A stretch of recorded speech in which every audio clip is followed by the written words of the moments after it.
Over the past few days, I've spoken with many businesses about redundancy.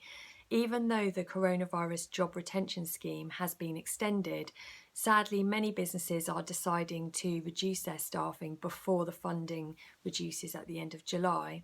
So I thought I'd give you a few tips if you're in this situation. First of all, it's important to make sure that you have a genuine redundancy situation. This usually means that you have less work for your team. For example, demand for your product or service is reduced, or perhaps you're delivering the work in a different way using technology or even outsourcing some of the work.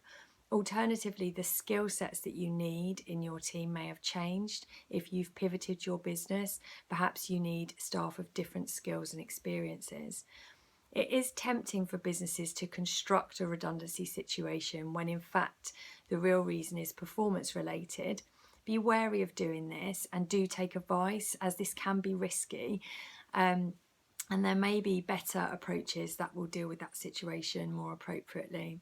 So one question that I am being asked a lot is, can you start redundancy consultation whilst your staff are on furlough leave? And the answer to that is yes, you can. You don't need to bring them back to work to do that.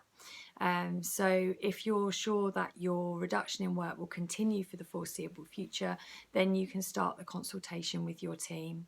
However, before you do start announcing redundancies, I would ask you to consider whether there are other ways to reduce your employee-related costs. For example, reducing hours or pay with their agreement, offering flexible working, for example, part-time working or job shares, offering retraining so that employees can do other jobs within your business, or offering unpaid leave. You may also want to consider offering a voluntary redundancy scheme, although I would advise that you retain the right to decline an application for voluntary redundancy from someone who has skills that you do need in the business in future. My advice, wherever possible, is to be open with your staff about the situation that your business is facing and ask for their input, as they may well come up with some alternative proposals that will alleviate the need for a redundancy programme. So when you are going ahead with a redundancy and you have several employees doing similar work or work using the same skill sets, you will need to carry out an objective selection criteria. And so be careful that you don't use any criteria that may be considered discriminatory. For example, counting pregnancy-related sicknesses, sickness absence, or using a last in, first out method, which could be discriminatory against younger workers.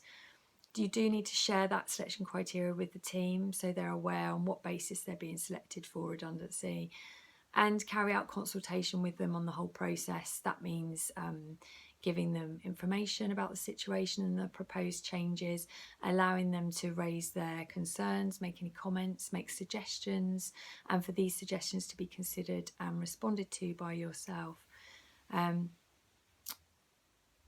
If you need any support with handling redundancies in your business, please don't hesitate to get in touch. I'm more than happy to have a chat. Have a great day.